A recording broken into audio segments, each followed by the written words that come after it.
Sarita, can you start? Yes, sir. We are good to start. Okay, Sarita, Madam, Kavita Krishnan, I think. Yes. Good Yeah. morning, Madam. Morning to all of you. Yeah, you. Yes, sir. Now I'll request Sarita to welcome the session, and afterwards we'll request Kavita Krishnan to start the session. Sir, Yes. good morning, sir. Sidraju sir, idhar hai. Good morning, Kavita ma'am. This is Sarita Ramanjanelu. I am faculty at Bangalore Central University. Hi. Hello. Good morning, and I welcome all the participants who have joined us today on this session. Our guest for today is Kavita Krishnan, a woman of grit and courage. She's a well-known social activist and feminist. She's a secretary of the All India Progressive Women's Association, Politburo member of the Communist Party of India, and editor of Liberation, the central organ of the CPI. She's extensively written and spoken widely on women's and workers' movement in India, and she has been very actively leading it as well. Ma'am, on behalf of our department and university, I heartily welcome you and request you to take this session ahead. Thank you so much, Professor Sarita, as well as Professor Narasimhamurthy. I'm so happy to be amongst you and to discuss with young and upcoming journalists and students of journalism. I just want to clarify right in the beginning. I know it doesn't make that much difference, but I am a Politburo member of the CPI ML, which is the Communist Party of India Marxist Leninists. Yeah. So I today, I wanted to talk about media, society, and politics. So what I think is I will speak for some time and try and lay out what I have in mind, and then maybe we can open up for questions and all of that. So may I leave it to you to give me a gesture if you think I'm overshooting my time or anything like that? Just give me a message or something. I'll keep an eye here. Sure, ma'am. I'll do that for you. Okay. So shall I start? Yes. You can go. Okay. So I want to start by reading out something. And I want of you who are hearing, who are listening, to think carefully about what is being said and to try and guess as you hear it, when was this written? I'm going to read out something. Indifference to objective truth is encouraged by the sealing off of one part of the world from another, which makes it harder and harder to discover what is actually happening. There can often be a genuine doubt about the most enormous events. For example, it is impossible to calculate within millions, perhaps even tens of millions, the number of deaths caused by dash, dash, dash. I won't say what, but you can say COVID-19 there or whatever you like. The calamities that are constantly being reported, battles, massacres, famines, revolutions, tend to inspire in the average person a feeling of unreality. One has no way of verifying the facts. One is not even fully certain that they have happened. And one is always presented with totally different interpretations from different sources. Okay. Probably the truth is discoverable, but the facts will be so dishonestly set forth in almost any newspaper that the ordinary reader can be forgiven either for swallowing lies or for failing to form an opinion. The general uncertainty as to what is really happening makes it easier to cling to lunatic beliefs. Since nothing is ever quite proved or disproved, the most unmistakable fact can be impudently denied.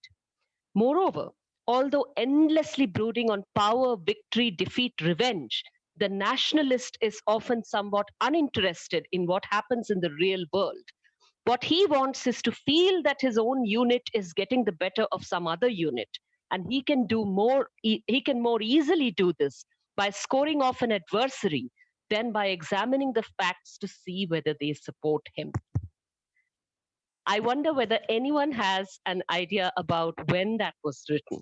I'm not sure if there is any possibility of interaction, but if anybody, but you could probably see that it sounded so familiar, right? What is being described sounds so similar to what is certainly happening around us, where you find, when he says about lunatic beliefs, every day somebody or the other reaches out to me to try and tell me that COVID-19 is fake. There's no such thing. It's all fake. And they will show me some video, they will show me something, there's always something. And they will say that, no, it is all fake news and it's created by the media and whatnot. So people are able to cling to all kinds of beliefs because there is no certainty about what is fact and what is not fact. Everything is thrown in doubt. And this whole thing about nationalism, about what is true and what is false being sort of irrelevant.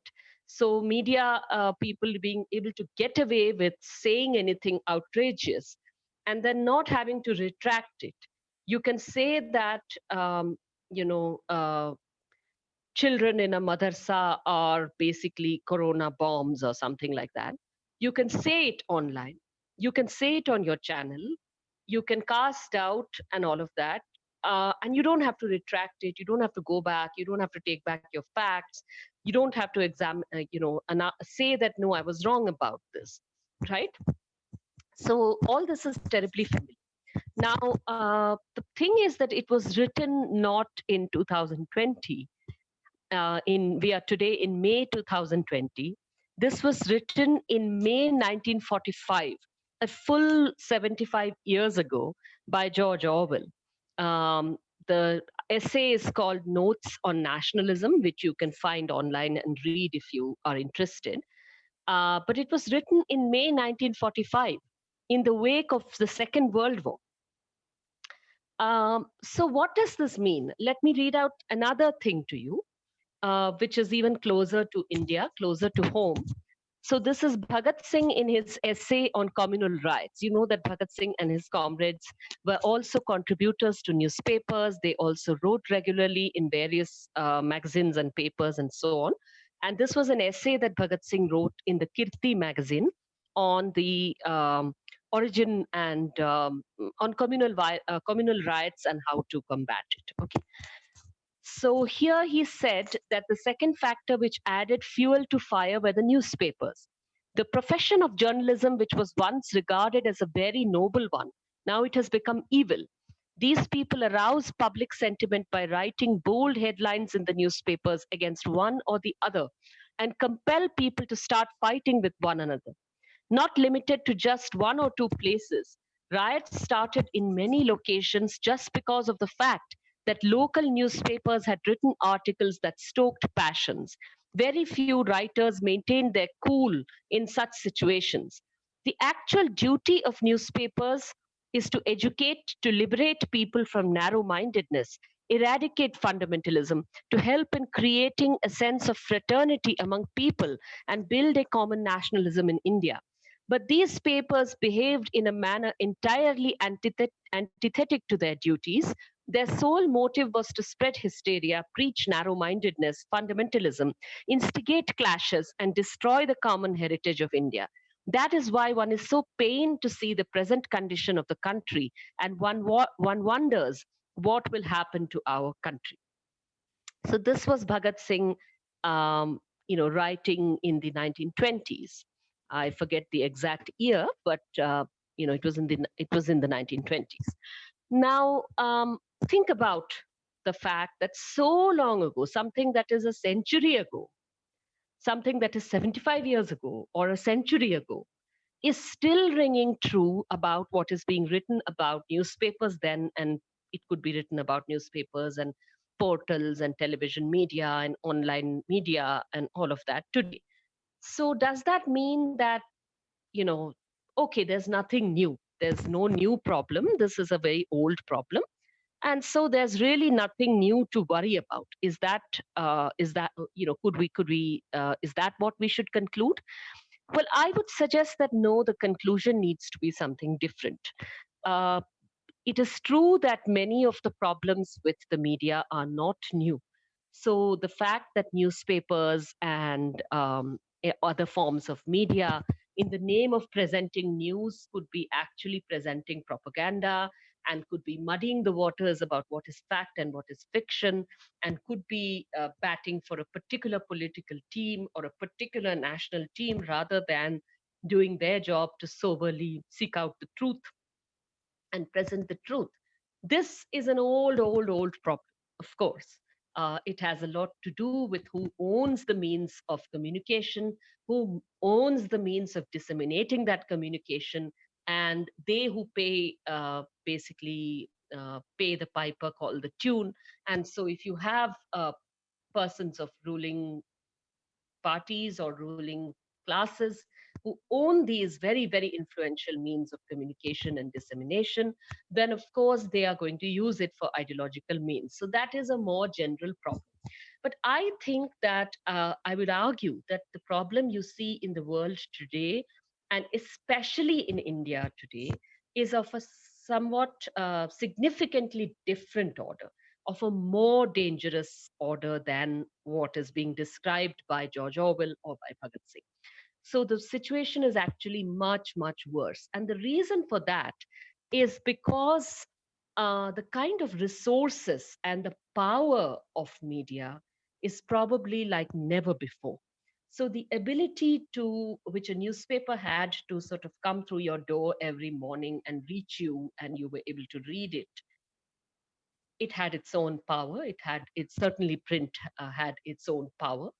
But right now, the very fact that it is able to reach you on a cell phone, which you keep in your pocket, and before that, it was able to reach through your television channels right into your living room, and and now it is even closer. It's right there in your pocket. It's right there in front of you. Um, it's definitely the power and the reach of this media is like never before. And the sheer money that such media is able to command, the sheer um, power it has to disseminate something very fast, which a globalized internet network and so on facilitate, means that those who can do good with media and those who can do evil with media both have far greater power than ever before. And we do say that there's a saying in English that you've probably heard of, that the lie can go all around the world when the truth is still putting on its shoes. And so the very fact that any serious journalism means that it has to verify facts, it has to take the time to do something. It cannot just rely on something that is fast food. It is not something that is quickly presented in a sensational way. Is there some kind of an echo? Should I disconnect and connect again? Yes, ma'am. No, ma'am. I'll just mute and unmute you. Okay, because I could hear myself. Yeah, I'll just go ahead then. Thank you. Yeah, so basically what you have is a situation where the sheer resources that are required by, for serious journalism, those are getting more and more scanty.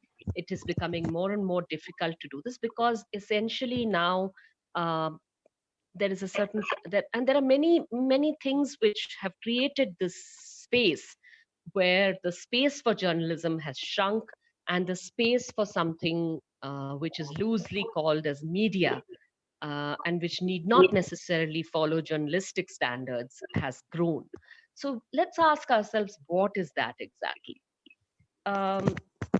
I think that the first thing is to create, to make a distinction between media and journalism. So journalism means that basically one of the dictums of journalism is that you are supposed to be able to afflict the comfortable and comfort the afflicted. And also that you are supposed to basically ask the questions and report things which those in power do not want people to know. Those in power do not want people to see. That if you ask a lot of journalists who do this work, these are the very simple definitions that they will give you, which are broad enough, and yet they certainly show that it makes all the difference between journalism and propaganda. The fact that you're supposed to go and look for facts which those in power, those who are powerful, may be wanting to suppress, that is your primary job. And that could be to do with a specific kind of government or news story or whatever. And it could also be to do with larger social truths, larger social patterns and economic patterns, which those who rule us do not really want us to notice, right? So um, that is journalism. But on the other hand, what you have today, um, probably even more so than ever before, is a spectacle where entertainment and performance dominates rather than this sober job of presenting facts in a manner so that people understand and people are able to grasp and make up their own minds based on what they are absorbing, right? So this has been aided of course primarily by television, and then also of course by internet based news and so on, which is able to, so YouTube videos, WhatsApp videos and so on, anything that can reach you, so social media in a big way, so it is able to reach you directly and present something. And I think, and I want to say that this problem goes a little farther back than we may be willing to accept. So I don't think that this problem in India, for instance, just dates back to the last 6 years. I think that television media for a very, very long time, ever since we have had commercial television media, has been in this situation where primarily it focuses on entertainment and performance.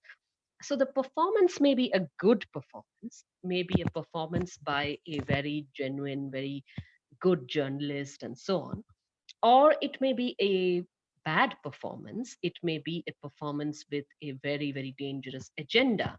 But nevertheless, we had our the sinews of journalism based sort of field journalism, field based journalism, where you're out reporting on something, working at a story, getting facts out.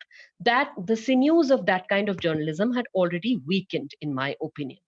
um, just think about it, go back and think about it, that you had on television primarily what I would call anchor based performances, right? So the anchor could be a fantastic journalist, he could be or she could be a really good, very professional journalist, but the point is that she also or he also had to be a performer. They also had to build up an individual cult of personality or whatever it is. You had to say that I'm reporting from Kargil, or I'm reporting from the slums, or I am doing whatever. So I become a brand in myself. That became sort of I'm not blaming any particular journalist here. I don't think this is this is not of the making of one or the other anchor. This is a larger situation where the market presents television news and journalism in a way where it has to be entertaining, where the anchor has to put up a performance that probably is a performance that calls upon as much energy as that, as a performance of an actor on a stage. So that entire performance, what are you wearing, how are you presenting yourself, and all of that, and the fact that you'll need makeup for that, this and that, all of these were facts which were there for a very long time, which meant that basically those who are in the business of um, field-based journalism, who would be digging up and finding out about a story, it wasn't enough to do that journalism. For something to break in television news, it also had to be presented in a certain way. It had to be presented in a certain sensational way. It had to grab eyeballs in a certain way. And of course, those who owned those media would also decide, would also have a lot to say about whether or not you got to explore a certain line of questioning or not. So this is an old problem which has been around for probably as long as commercial television has been around in India.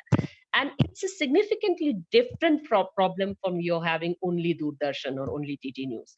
With DD News or Doordarshan, you knew what you were getting. With AIR, you knew what you were getting. You knew that this is a Sarkari, this is a government-based channel, you knew that part of what they would do would be to go around following the prime minister of the day and basically reporting on their everyday duties. You knew that they would not be asking tough questions. So if something had to be asked about Bofors, it would be a newspaper that did it and not Doordarshan or AIR. You knew that. But you did not have an illusion about what you were watching. And also what you were watching in the DD days, even in the late 80s, or when I recall it, when communal politics and so on was on the rise, even then what you found in the name of news on Doordarshan or AIR was not of a particularly, deliberately poisonous or provocative kind. It was dull as ditch water. So in that sense, it had less power. Uh, right now, the point is that it is like an intoxicating cocktail. It's a heady brew that you're continuously being fed.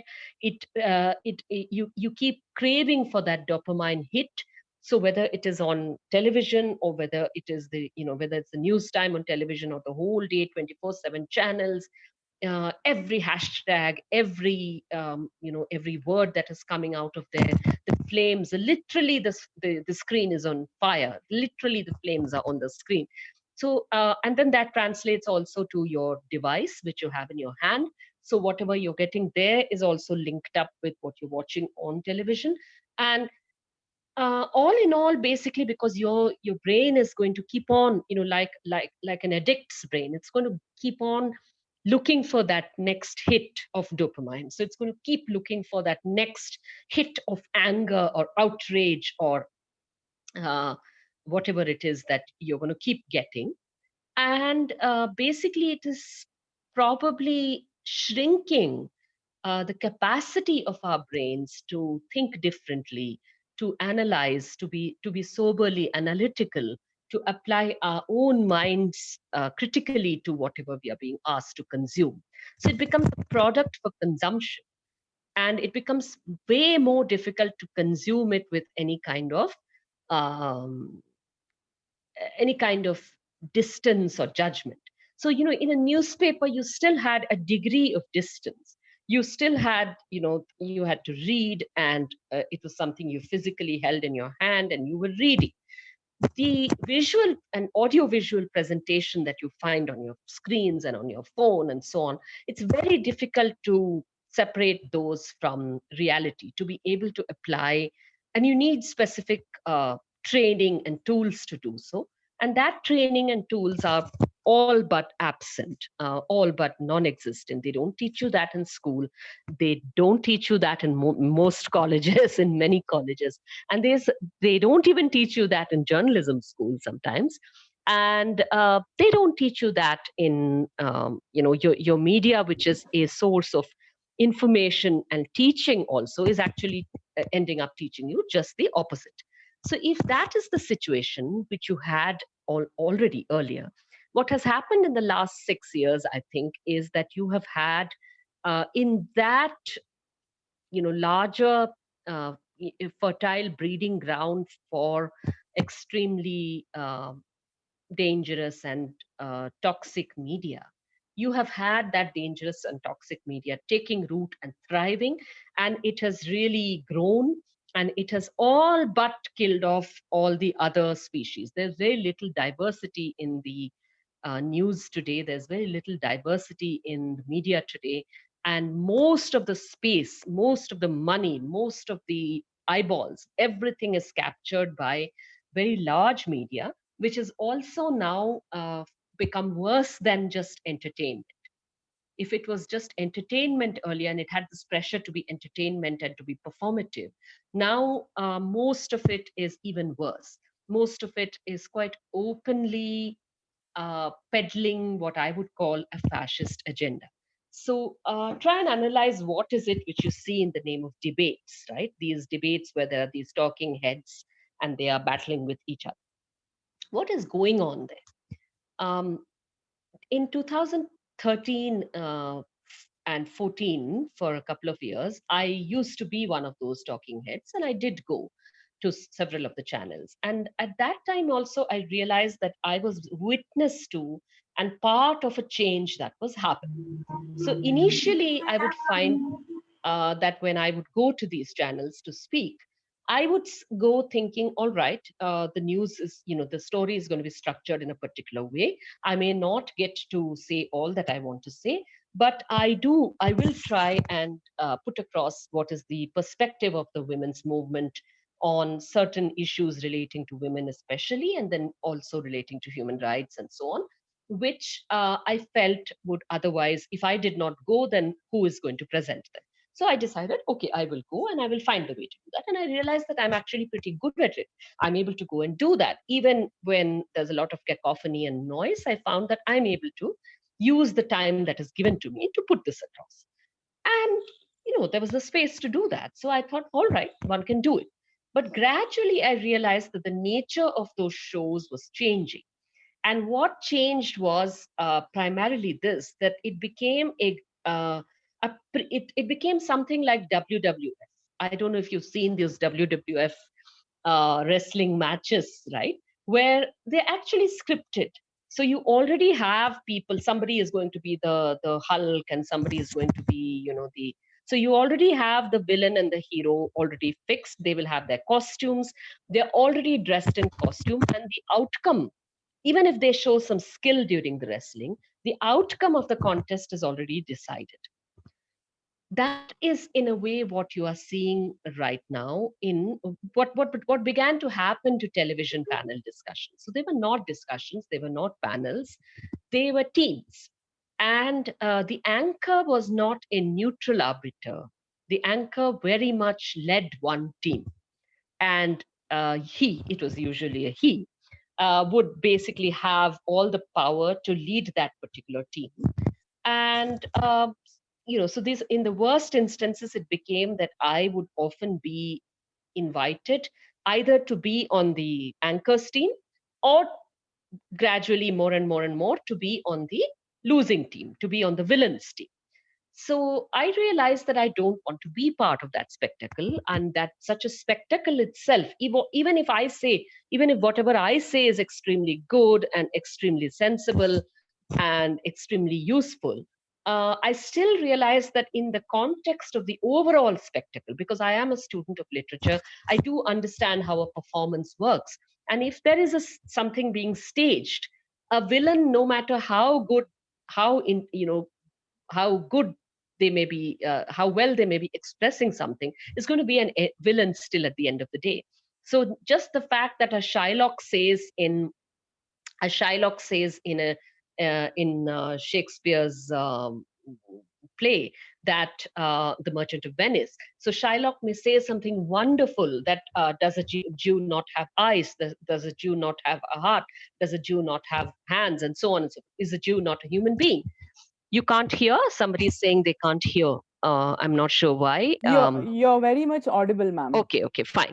So basically, the fact that the fact that a Shylock says that doesn't change the fact that the overall impact of the play, there may be some people who may think about what Shylock said, but overall the impact is going to be that Shylock is the villainous guy, and whatever happened to him, well, he deserved it. He deserved the fact that he was strict, and it's okay. So the anti-Semitic messaging largely is going to take over, especially if the larger climate outside, which is helping you process what you are watching on a stage or a screen, is basically already very, very tainted, right? So essentially, I realized that, and that is why I largely stopped going.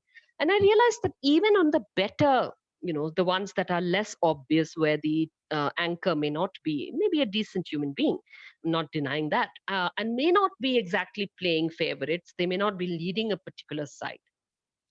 But I realized that there was a certain, in their performance, even of the better anchors, the performance became a disingenuous one, where they thought it was their duty to sort of play devil's advocate to whoever is speaking, and that's it. That you don't have to do anything more, that you don't have to really dig deeper to get to the truth or get to the facts of what is happening. There's a very thin surface area on which you're allowing the debate to play out. And over there, your job is to just ask the right-wing guy the liberal question, and ask the liberal guy the right-wing question, and that's it. Okay. And you're basically not really using your editorial capacity to go a little deeper. And if one of your, just to give you a recent example, I mean, suppose I'm speaking about an incident of sexual violence, and the debate is basically pitched about whether death penalty is good or bad. But I try to say, to make my point that death penalty is bad and death penalty is pointless, I want to talk a little about, beyond the one single instance of the Hyderabad gang rape and murder case that is being talked about. I want to broaden the lens a little, and I want to talk about uh, the larger scheme of things in which rapes are happening, sexual violence is happening, etc. I want to talk about some other cases where convictions basically don't happen, where courts don't convict because they feel that the penalty is too high or whatever it is. So when I want to talk about that, immediately the anchor, good guy, the anchor immediately stops and says, no, no, no, no, no, we are not discussing that. You have to say only yes or no to death penalty, and yes or no to death penalty in this particular case. You're not allowed to discuss anything. And then you feel like, hello, why have you called me? I'm a feminist activist. I'm a left-wing feminist activist who has a particular perspective to offer. And that perspective is going to be like that of any feminist worth their salt. Is going to be that you cannot decide jurisprudence based on one single case, that you have to widen the lens, and that you have to look at the larger social problem and then see whether the law you're talking about or the punishment or penalty you're talking about is actually helping to mitigate that larger social problem or not. If you won't let me bring my expertise to the table, if I'm just literally a talking head just to say yes or no and basically weigh in on this side or that side and just have a couple of sentences, 30 seconds each, what is the point of calling?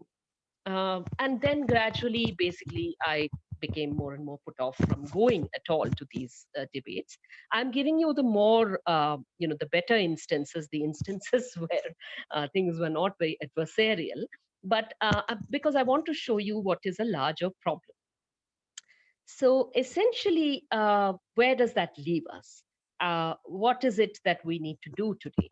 And today, if we look around us, what exactly is happening today? What is happening today is, I think, symptomatic with India's media. It is symptomatic of a very, very serious crisis for India's democracy. I don't think that you can explain away this crisis in terms of neoliberalism, in terms of the market, in terms of global media trends, whatever, whatever. I don't think so. I think that what you are having is a very specific kind of crisis in India, which we need to sort of look in the face and recognize if we even want to begin to correct it. And in order to look that in the face, what we need to say is that what we need to recognize is that most of what is passing for news media in India today is not news. It is not only propaganda for the ruling party, which the Doordarshan or AIR would have been and still is, it's far worse than that. It is actively peddling something which is a very, very dangerous, toxic, poisonous narrative. So news after news after news after news peddling an Islamophobic narrative. In the name of news. It's not news, but it is passed off for news. Every story, everything is picked up and is turned into grist for that Islamophobic mill. Anybody who is critical of the great man of the government, whatever, is seen as being anti-national and is presented as being anti-national. Every day, the face of someone like me, or the faces change, but basically there's somebody or the other. Their faces, even if they don't go to these channels, like I don't go to these channels, but these channels nevertheless need my face. They will keep plastering my face over there to say that this person is an anti-national. Recognize her. When the next time you hear her saying something, remember that she's somebody who is sexually promiscuous, or remember that she is somebody who is anti-India, or whatever it is, no, but nutsal, some meaningless phrase, but that phrase should stick in your mind. So that is what it's like. Soap, right? It's like if you're selling soap, you're going to say, okay, such and such brand, immediately the jingle will come to your mind. Similarly, if you see Kavita Krishnan's face or Shaila Rashid's face or Now, Safura Zargar's face, essentially what you should immediately get in your mind is these jingles in your mind, which say urban Naxal or which say, whatever, some latest free sex or whatever it is. Okay, some phrase that is uh, taking away from the actual facts about what that person represents and what that person is saying, so that you don't hear their words. You just hear this noise in the background. You hear only the background static and the background noise. So that is also happening. And worse still, media is basically scripting things which the police then follows on. So we are living in a police state where the media is the stage where a Sudha Bharadwaj will first be targeted and some cock and bull story about her will first be presented. So it will play out first in a television channel, and then the police will pick it up. And if the regime changes and the Pune police is no longer that malleable, then immediately the NIA will take over, and then the NIA will keep you in jail under a draconian law forever, basically, and throw away the key. So this is a situation you're seeing over and over happen. Now it is Umar Khalid and Safura and Kamalpreet or whoever it is who is the target. And tomorrow the targets may be other people, but essentially the pattern is the same, where the media first plays this. And I know there are exceptions. There are good exceptions. We'll talk about that. But primarily we have to recognize that the problem is very, very large. The problem is not a minor thing anymore. The problem is the media. The media is part of the problem of Indian democracy today. The exceptions are extremely weak, extremely ill-funded, and very, very, very, very, they're finding it difficult to survive. Largely what passes off for news media is, and media of all kinds, is basically something which is similar to what Leni Riefenstahl was, the filmmaker Leni Riefenstahl was to Hitler. Now, Leni Riefenstahl was a propagandist filmmaker. But today's Hitlers don't even need a Leni Riefenstahl. They do not need someone who is of that caliber or that skill, right? Because they have so many Rwanda radios.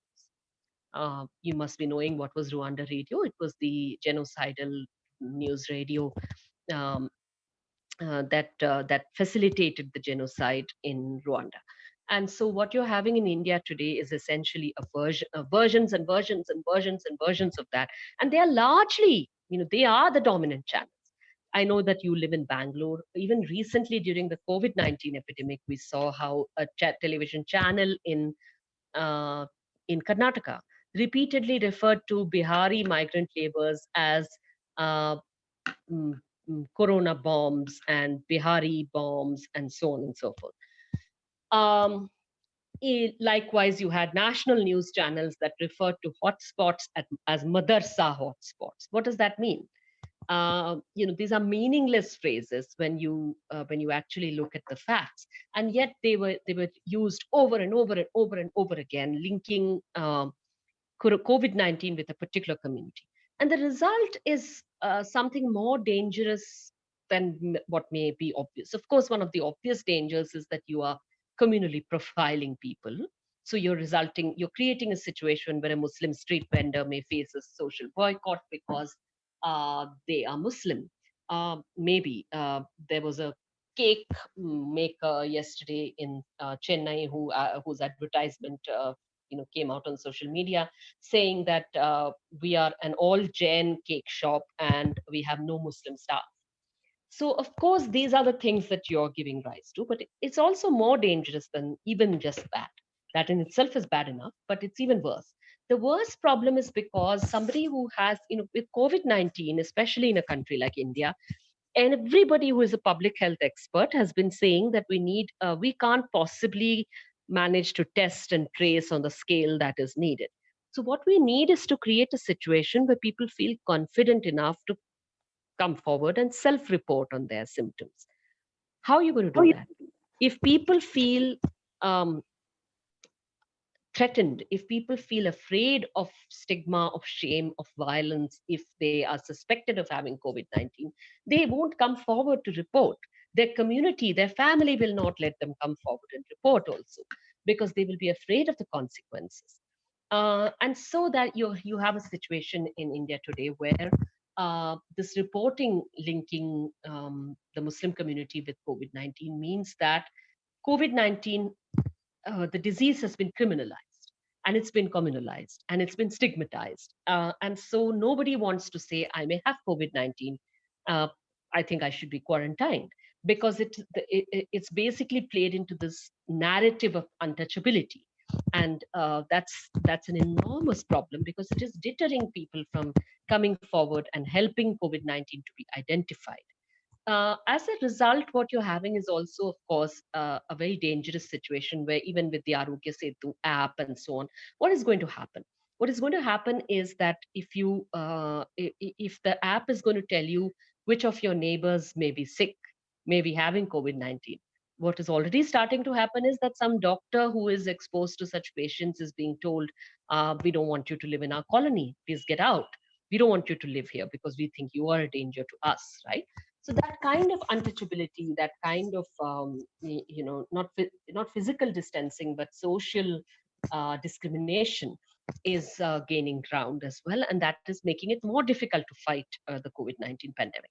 Now, I want to end by saying, in my remarks, we can always open up for questions, but I want to end my remarks by saying, let's also count what are the strengths today, what is surviving this terrible situation in Indian journalism, and what is it, and how can we strengthen the hand of that kind of journalism. Let me first define what I mean by that kind of journalism. I do not mean journalism that tells us what we like to hear. So if I'm a person on the left, or if I'm a person on the liberal media, a liberal person, I'm not describing as good somebody who is just saying something which I may like. I won't take names, but there's a certain example which I keep having in mind. Somebody who is an anchor, was an anchor on a particular news channel. And interestingly, the one of the worst channels, uh, they had a mirror channel. So in a mirror how it is, right? That something is right wing, and then if you look in the mirror, then it becomes ulta, no? It becomes reversed. So the image is reversed. There's a mirror image. So those channels also are mirrors of each other. And so if on one channel you had some of the worst, some of the most toxic anchors, on the other you had an anchor who was, not toxic, certainly not right wing, quite balanced and all of that. But I still did not find that person good as a journalist. I was not happy. Although all that that person would say, and I'm not going to reveal gender, nothing. I just want to say that all that that person would say would sound perfectly, fine in keeping with my views. But journalistically, I think that that person's was not a good journalist. Why? Because I feel that channel also suffered from the same problems that its right wing sister channel suffered from, which was that news was flattened out. Any guests who came there were not allowed to deepen the discussion, were not allowed to present uncomfortable questions with any gray areas. And essentially everything was about black and white, black and white, black and white, this is good, this is bad. And if I were to go to that channel, I would be the bad guy on the sister channel, and I'd be the good guy on this channel. It wasn't helping. It was not really helping in terms of trying to locate facts and trying to look at things to which, for instance, I don't have an answer. As a feminist activist, as a left activist, there may be many things to which I do not have an answer. But I do have a better sense of what the problem is. And I want to present the problem without saying, okay, this is good, that is bad. I want to present a problem, but I want to find the space to do that at all. Right? So that is not what I consider good journalism. What I consider good journalism is something that is helping us to analyze the facts. Lately, I'll just end with citing two examples during the COVID-19 pandemic, which I think of as being instances of excellent journalism, very rare, which we are not finding on our TV channels. We are not finding it in our newspapers. We are not finding it in most media. We are not finding it even in the, too much in even the better portals and so on. We're finding it somewhat there, but not entirely. I would say that these are podcasts. And one of the podcasts which I really, really, really like, as I think of it as an excellent example of the best journalism, is called The Moving Curve. And it is by a Chennai based data journalist called Rukmini Srinivasan, Rukmini S. Rukmini's journalism I have always admired. Rukmini is one of the best data journalists I know, and somebody who has helped, whose data journalism on rape-related, sexual violence-related data has helped me change my own views on how I analyze, how I look at rape statistics in India today. So Rukmini is moving, this moving curve, which is a 5-minute podcast she does every night. She keeps saying that, look, I can't do this. Coronavirus is COVID-19 is a new disease. I don't have the facts. None of us has all the facts. Something is unfolding. You need to be able to have the right questions, and you need to be able to sift through facts without being pushed into a left versus right binary. And so she tries to do just that. And that I find to be extremely helpful. She is not looking at hydrochloroquine, whether that is useful or not for treatment of COVID-19, based on whether Trump recommended it or not. She doesn't care. She is looking at what the facts tell us.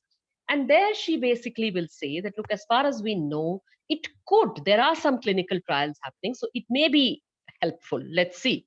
But to force everybody in health services that you must mandatorily take hydrochloroquine may actually be dangerous on the basis of the facts that we have today. So she is helping you analyze every kind of fact about the lockdown, about COVID-19, about everything. And so good. The other facts are, the other piece of journalism is the journalism by the Reporters Collective. Their news reports are on a website called Article 14. And I find that also to be, they have two-part series on the government's COVID-19, Indian government's COVID-19 response, which is excellent, based on facts, based on investigative reporting. The same lot of journalists, and they produce in several languages.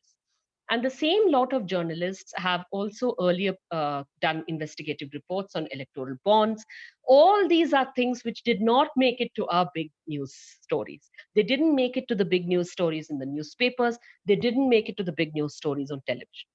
I'll end by saying that I don't watch television anymore.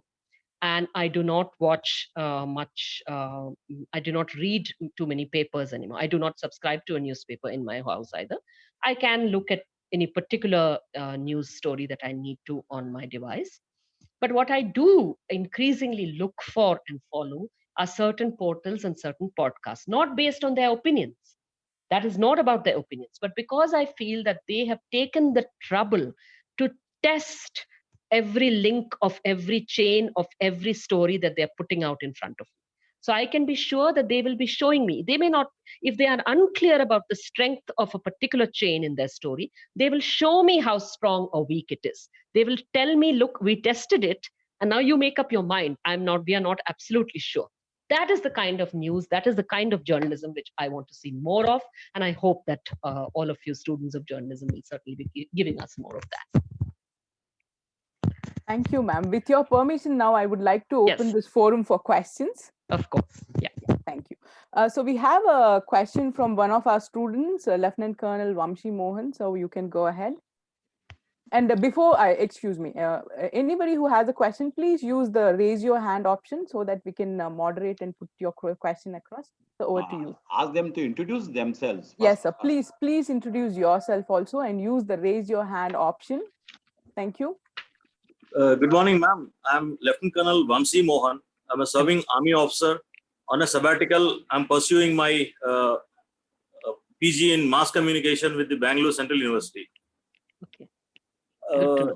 Thank you, ma'am, at the outset for giving us a fantastic perspective historically till date. Right from the World War II era till 6 years before and during the 6 years, which you have rightly brought out, that there has been a catalytic degradation of the media situation. So for a budding journalist, it is rather disheartening to understand that he may or she may not have a view which she can or he can project it in the right perspective, given the ownership issues that will prevent him or her, and also the cowing down of the governmental agencies for such a view which is divergent from the single polar sort of situation which we have now. So what is the way out? What can the journalists aspire to in the coming days? Because it is not very difficult for everyone to be a Kavita Krishnan, to be able to fight a loner's battle. Everyone has to have a different way of approach towards it. So what would you suggest the journalists what should they be looking ahead? Sure. Do you want to take some more questions? Thank you so much for your question. Maybe we could take one or two more and then I could answer them together. Ma'am, we were hoping that one by one we go. One by one. Oh, okay, as you like, as you like. So fine. Thank you so much for your question, Lieutenant Colonel Vamsi Mohan. I want to say right at the outset that, look, I'm somebody who, as a student of literature and then as an activist and so on, I do follow, I'm very interested in how news stories are told and what stories media are telling us and how media works. Okay, I'm aware of the power of this medium, and so I'm of all the media that we have, and I'm interested, but I'm not a journalist. I'm not at all a journalist, and I'm not a lone fighter either. I'm an activist who believes in collectives, and so basically I'm part of various kinds of, you can say, political and social collectives which have a perspective and which are struggling. So I won't, I think that distinction has to be made. I don't think that a journalist needs to be an activist. Okay, a journalist today reporting on COVID-19 does not have to be the person who forms a team and goes out to distribute rations or whatever it is. You don't have to be. If you do it not in your capacity as a journalist, but in your capacity as a person, as a citizen, as an individual, as a human being. Fine, that's fine. But I think that the one thing which I'll say is I agree with you that there's a lot of difficulties for aspiring journalists today, because it's not about their view, it's about the kind of work which they may get to do or not do, right? There's a lot of lack of diversity in newsrooms. So firstly, there is a very sort of certain kind of caste composition, certain kind of gender composition in newsrooms that is already there. Plus there is also the situation that because there's the political control over most newsrooms, people wanting to do real journalism may find it difficult to do. I would just say, however, that I think that if there are, those channels which are doing really, really, really dangerous stuff, and then which are making you do dangerous stuff, it's like a soldier fighting in the Nazi army. Okay, you don't have the option of saying I was just following orders. If what you are doing is immoral and is morally and ethically wrong, if what you are doing is doing a sting operation on little orphan children inside a madrasa, then just don't do it. Say no, I won't do it. You know, to young people today, I would say that at least draw a line somewhere. There are lots of things you can do, saying you're just doing your job, but what that should not be is basically putting individuals and entire communities in danger. If you are somebody who is going and if you're asking questions to somebody in power, that's different. If you are hounding the powerless, if you are afflicting the afflicted, okay, then just don't do it there. Just stop. That's number one. Then what do? How are you going to earn a living? Not an easy situation, absolutely. But I do think that trying to find our ways through this can be done. The other thing I would say is that the tendency nowadays for activists and for journalists and for everybody to essentially become social media individual figures. So the importance becomes more on building up a cult. Even you, sir, refer to me as being a lone figure and all of that. And I know that's the way that social media and media will project me. That's just not the case. I just happen to be the person who has the privilege to be able to speak in in English and Hindi. So I have greater reach and all of that. And for some historical accidents, I'm a little better known. But I'm a member of organizations where there are literally thousands like me, and who are doing way better work than I, and very, very good work, and are also have a lot to offer and should be listened to and should be heard, right? In so many languages. So I would say that, looking for, if you're in Karnataka, in Bangalore, and you're a journalist or an aspiring journalist, I would say, well, and you want to speak to activists of a certain sphere about some issue, well, go and look for the Paurakarmika leader, the sanitation worker leader. look for the workers leader, look for the peasant, the farmers leader, and so on, and speak to them in whatever language they are speaking, rather than making it easy for yourself and for everybody by saying, okay, I can just go and get a bite by giving Kavita a call, right? So I think that is what I'm talking about, that for yourself as a journalist, as well as for others, don't see things as individuals. Try and think more about the job that you're doing, rather than whether you are, whether you are building up an individual brand or not. I think that's a very hard thing to do. I see a lot of very good persons, very good journalists, people I like and admire a lot, whom I think are very courageous, falling for this trap, however, both in activism and in journalism, of basically ending up building up their own brand. I just look at them and I hope that as they grow older, they will also grow wiser and stop doing this. Thank you, Next we, thank you so much, ma'am. Thank you for the question, sir. Next we have a question from Ajay Kumar Tambe. Good morning, ma'am. Good morning. Good afternoon, ma'am. Hello. Yes, yes, you're audible. Yes, audible. My question is like, my name is Ajay Tambe. I'm from Bengaluru. I'm studying my master's in mass communication in Bangalore Central University. My question is, wait now. Yeah. There has been a massive. Do I'm audible, ma'am? Yes, perfectly audible. Please Hello? go ahead. Yes, I can hear you. Yeah, Please go ahead. There has been. Yeah, ma'am. There has been a massive spike in cases relating to domestic abuse across the India, and like Indian Security for Women says that there are 50% hike in domestic violence across the India. So, as a feminist, what's your take on this, ma'am? Or else, what should one should know about this, ma'am? Right. Thanks.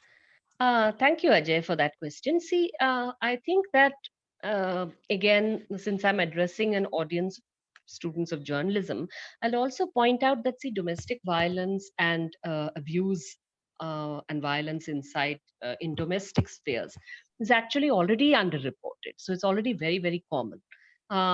So it is very common. It's a huge problem. It's a far huger problem, far bigger problem than stranger rape and so on, which gets a lot more news coverage than domestic violence does.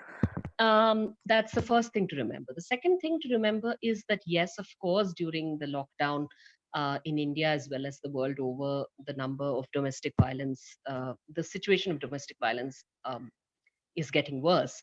The reason is obviously because people are locked in with their abusers. They're unable to exit that situation. They're unable to get any respite from that situation because the person who abuses them is also there all the time, controlling their access to phones, controlling their every minute, and all of that. And also their ability, the resources for calling for help and so on are also far reduced. They were always poor, but now, even if they call a feminist organization or something, that organization may not be able to reach them because of the lockdown, right? So I think that these are, of course, a very real, very big situation, very troubling situation. And again, I would say that the solutions we seek for this situation should not be just emergency solutions for now. They need to be solutions we get now, but they should also be solutions that we have after the COVID-19 pandemic and lockdown are over. So I would say that even something like a helpline, a hotline, which, and not, some helplines do exist, but in most cases, the response and reaction is very late in India. It's not like immediately, if you call somebody in the middle of the night, if you call somebody immediately. If I call someone now, it's not that even if there was no pandemic, it's not like I'll immediately get the police or get someone to come. But we need that kind of a response, and we need a dedicated team to do that, as in a team that can respond with the sensitivity that is needed. That will not trivialize domestic violence and domestic abuse, that will not shame the complainant, that will have the patience to understand that not every complainant may want the same thing. They may not be mentally ready to file a complaint or whatever it is. And so you need to also help them to build a paper trail. So if somebody has called you and you've intervened in a domestic violence situation today, and that person has not filed a domestic violence complaint with the police today, the police should still have the good sense to build up the paper trail and say, look, we're keeping your complaint, your call on record, so that the next time if that person again calls and then wants to file a case, they should be able to say, look, this is not the first time this has happened. I'm filing this case after it has happened 5 times before, Yes, ma'am. and that kind of thing. So I think that we need those kind of responses, which we don't have. And what I'm picking here, exactly picking the lockdown period is Indian National Commission for Women saw Yeah, a yeah. nearly 50% increase in the number of domestic violence complaints post the lockdown. Yes, So yes, yeah. there might be a journalistic perspective or a political perspective to this, reasons like including cramped house versus financial stresses and Yes. not outlet for pent up for frustrations. So I think like media students like us, aspiring journalists like us, if someone is coming up and saying something else, I wanted to give a little bit example of Me Too movement. When someone Yeah, yeah. said something else, so the media person didn't accepted it. They regional TV news like in Karnataka, Yeah, yeah. they made a massive thing about that girl, and they did opposite to it. So what should one as a aspiring journalist, what should one should learn about this? So Well, when I woman think is that, you're absolutely right. And I'm so glad to hear it from you. I think that, well, the thing to learn is also that in most cases, violence against women and abuse of women is underreported. Gender-based violence is underreported. So to fall for this myth that, oh, this is all fake and it is likely to be fake, that should not be the default setting, to assume that it is false. Rather, the default setting should be to try and always, rather than seeing individual cases just as individual cases that you have to say good, bad, correct, or false, it's to build the larger story, to make it easier for people to see that particular instance as part of a larger pattern. That is where journalists can play a role. That is where journalists need to help. And of course, during inside one's own newsrooms and so on, one has to be very, very conscious of the power balances based on gender, based on caste, based on sexual orientation, and so on, and try and change those power structures there. One last thing I'll say is that I read these two books recently, which I would strongly recommend that people read. Those are by the journalists who broke the Harvey Weinstein story. So this is a story called "She Said" by Jodie Cantor and Megan Toohey. So they were the journalists who first broke the Harvey Weinstein story. So, their book says "She Said." Why?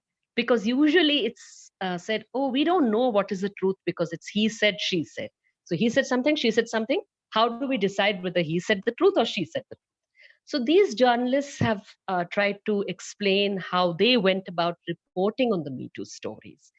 And it's very, very fascinating because I think it's very different from the kind of reporting that went on in India. Even the better Me Too reporting in India, the one that was not dismissive, the one that was not victim blaming and attacking the victim, even that I think would tend to be focused more on telling the story fast, quickly, rather than actually uh, building up the entire factual base. So it is very, very fascinating to read Megan Toohey and Jodie Cantor's She Said, because they're showing you how many months they took, even though they knew that some other channel may break the story first, some other TV, some other newspaper may break the story first, but they felt that they have to do their jobs, and they have to even if they believe a particular victim, it isn't enough for them to believe her. It is for them to make sure that everything she said is backed up factually before they present it in a news story. Even if they believe something is true, that is not enough for them to go and present it. The other book is also by somebody who broke the Harvey Weinstein story. That is by Ronan Farrow, and it's called Catch and Kill.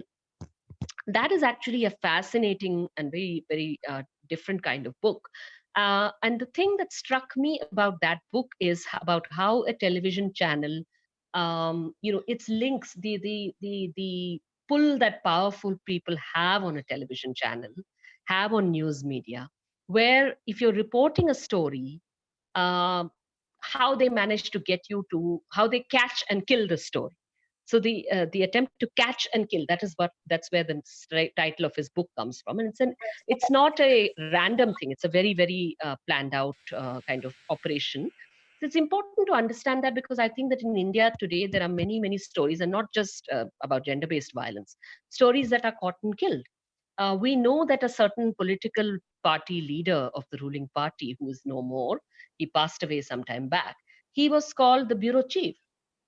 He used to be referred to as the bureau chief. He was a part of the ruling government. And yet, newspaper people and news media people would proudly boast of going out to dinner with him and call him, fondly call him the bureau chief. Why? Because he had the power, apparently, to call up and tell people to get rid of the story, follow that story, tweak the story that way, tweak that story that way. We know that this power today is also held by other people in government. I'm not naming names, but I'm simply saying that we do know that stories that are critical of, let us say, Jai Shah, of which say that maybe Jai Shah, the son of Amit Shah, has been maybe involved in some corruption. How come that story suddenly will vanish overnight from so many papers, and portals that have carried it will get defamation notices and so on?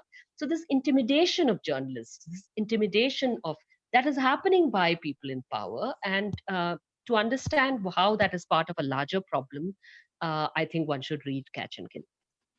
Next, we have a question from Santosh S.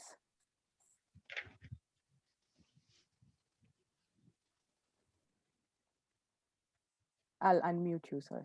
Yes, you can go ahead with your question now. Please unmute and go ahead with your question. Yeah. Ma'am, am I audible? Yes. Very, yeah. Oh, ma'am, this is Santosh. I am research scholar from Bangalore University. My question is, the term activism has gained quite a popularity from the time it has begun. But in India, like when we talk about activism as in situation, we remember people like Medha Patkar during Narmada or any other particular scenario. But most of these so-called activism becomes an case study, and it just gets recorded as part and parcel of study if anybody wants to refer. I just require a suggestion or your particular opinion about how these kind of things can be created as a repercussion for the people every now and then. Okay. Yes, Santosh, thank you for your question. See, I think that it's a little different. I see the issue a little differently. Let me share how I see it. See, I think that activism is not just about individuals. As I said before, it's not about Medha Patkar, it's not about Kavita Krishnan, it's not about an individual, or it's not about Kanhaiya Kumar, whatever. Okay, that is a trap of seeing things only in terms of individuals who are better known and so on. I think that what we have had in India and had globally, worldwide, are very, very, very, very powerful um, people's movements. So, by movement, I mean a situation where ordinary people have gotten together to try and change something. So they are, and to my mind, what makes the difference is that, of course, something which says I want to demolish the Babri Masjid is also a movement. But I think that because of its proximity to power, that is not a people's movement. That is it. Of course, it involves people, but primarily it is not something that is driven by people's interests. Something that is driven by people's interests usually will be a movement that is trying to challenge or change certain structures of power, right? So it could be a feminist movement, it could be a anti-caste movement, it could be environmental movement, it could be a farmers movement or a workers movement, and so on. There's so many movements in India today, and have been ever since India, during the freedom struggle, as well as since India became independent. And how do you judge those movements? Those movements, sometimes even when they have failed, have actually left a remarkable mark. So sometimes success and failure is not to be judged in the same way as we usually judge something, somebody's won an election or lost an election, right? So the success and failure is sometimes to do with how to give you an example? Say, for instance, something like a feminist movement. Okay. Um, I think that the tendency to see its success and failure only in terms of laws that have been made or not. I think rather than that, maybe to look at the larger impact on society. For instance, I can think of the change where in the mid 90s, when I was a young student, to speak about queer issues, LGBTQ issues, was very, very difficult. I know that I was among those who used to do so ever since my BA days, ever since the early 90s, where I was a student in my BA. But I know that generally, people would it would not be a topic which it was easy to talk about, and people would immediately it would be very stigmatized. And in political circles, it was a total no. Even in left politics, it was like, hey, don't talk about all that. Okay. And yet, very soon, by the late 90s, there was an active debate around this, at least in progressive movements. And by the mid 2000s, the tables were almost turned, where on television channel, if I saw a Prakash Javadekar in, say, when he is asked about, gay rights or the Section 377, and he would say, "Oh, hi, like this," he would catch his ears and put his tongue out. He looked like the idiot. He looked like the fool. Clearly, he was the butt of the joke, and so it was not. It was those who.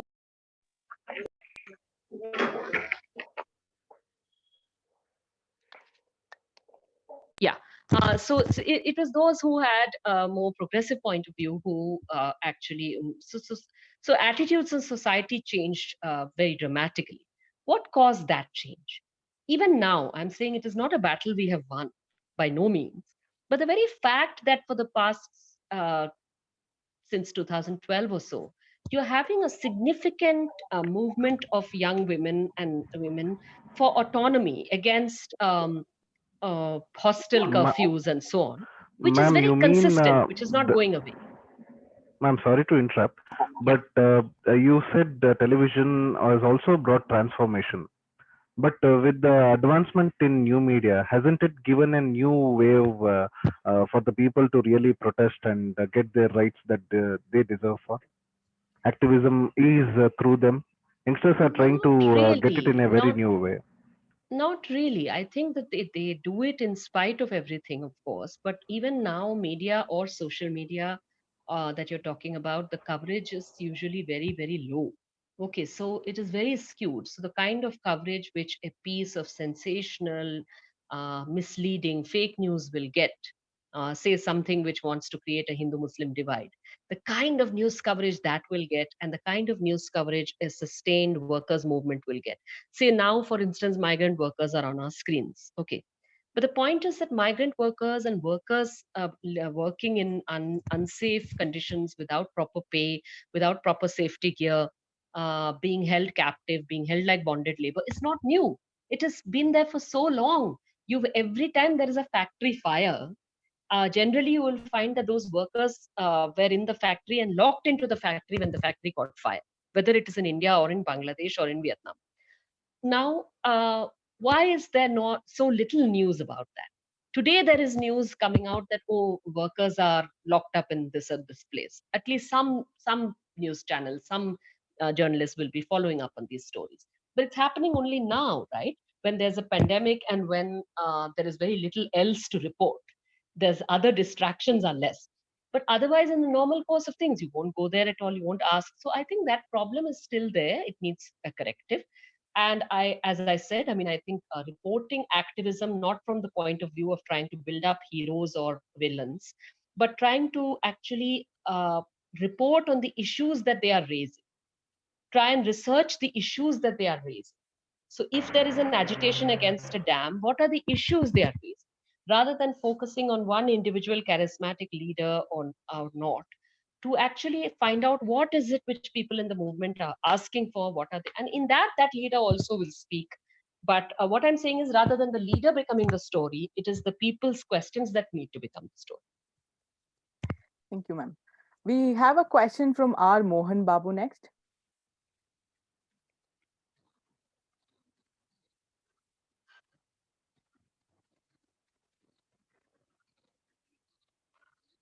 Kavita, can you hear me? Yes, I yes. can. Okay. I can.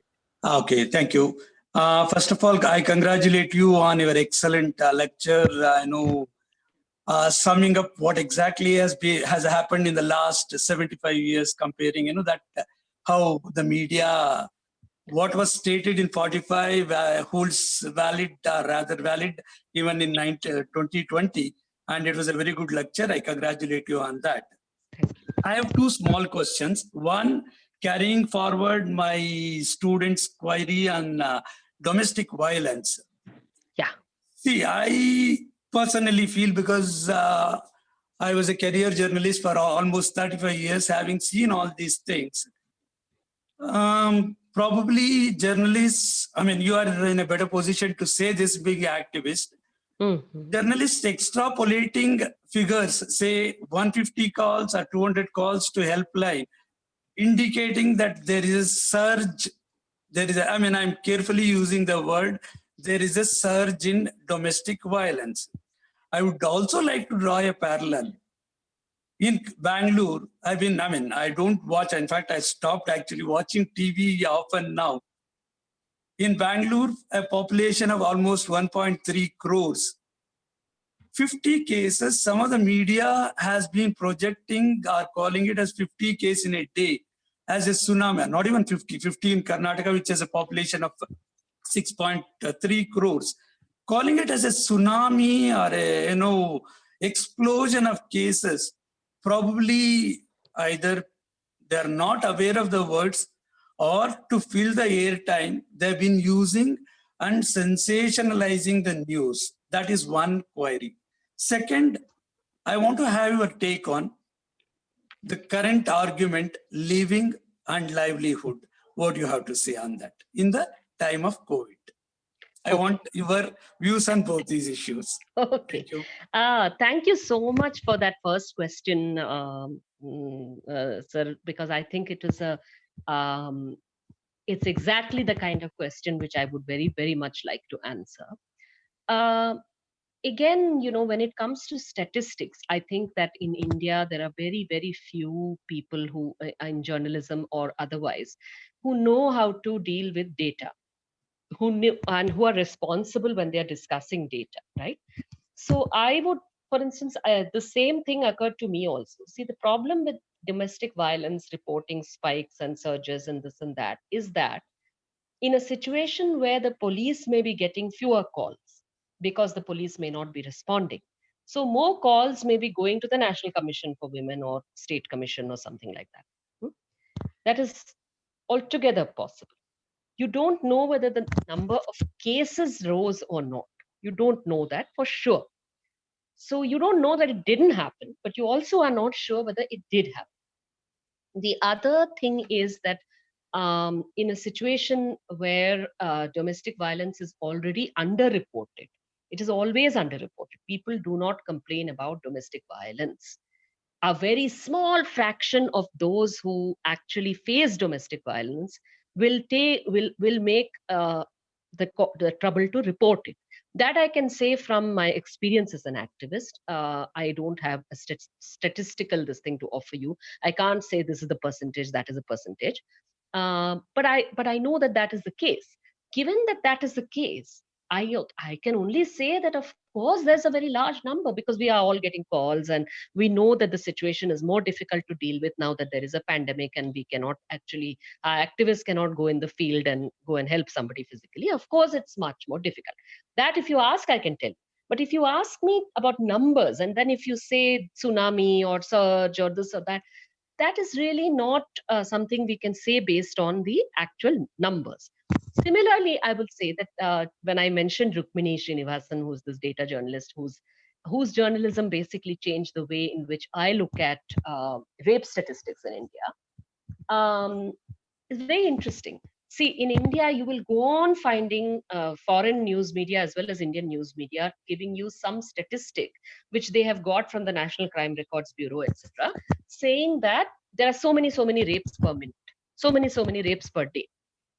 And then they'll say, okay, there are so low conviction rate, etc. Conviction is so much less, etc. I always, what Rukmini established in a 2013 study of cases which made it to the trial courts in Delhi, rape cases which made it to trial courts in Delhi, she found that more than 40%, or at least 40% of the cases which are being reported as rape are actually instances of another kind of gender-based violence which are being misreported as rape. How? Because they are instances of consensual elopements. They are instances where a girl or a woman has consensually run away with, escaped her family and gone away with some person of her own choice, who may be from another community or caste or class, but also, it could just be that she has exercised her choice. And then her family members, her parents, will go to the police and say that she has been kidnapped or she has been raped, and the thing will get onto the NCRB data as a case of kidnapping and rape. Okay. But in effect, of course, when it reaches the trial courts and so on, it becomes obvious that that is not the case, right? So, of course, those will not result in convictions. Now, this is a huge story about fake rape cases. But when media covers fake rape cases, when they use these terms, what do they refer to? They refer to it without any basis whatsoever. They assume that all those cases that do not result in convictions are false. But that is wrong. All cases that do not result in conviction are not false cases. You don't know. Something may not result in conviction because not enough was there to establish the legal basis for guilt. But it does not mean that the person was a false complainant and the person was telling a lie, that the woman was telling a lie, right? Or making a false allegation. You don't know that. And yet that is the way it is reported, because this reporting is mostly led by the Save the Family type of foundation type people who have a disproportionate amount of money and influence on the media compared to feminist organizations and so on. So what is the takeaway? My takeaway is that if you look closer at any data, if you say that when I'm reporting something, I won't just do the easy thing of checking on the internet, finding something that sounds okay, throwing it out there and done. No, I will ask, okay, what is the basis of this data? And then it actually makes for more interesting questions. It doesn't make the problem of rape any less. It doesn't make the problem of domestic violence any less. In fact, which I have discussed in my book called Fearless Freedom, I have actually discussed this at length, where I've said that, that means that a kind of domestic violence against daughters to prevent them from exercising their right of choice in the matter of love or marriage, that domestic violence is happening in plain sight. It's a violence against women's autonomy that has no legal name, that is not appearing in your NCRB data as a separate category, and yet it is hiding in plain sight under the false this thing of rape statistics.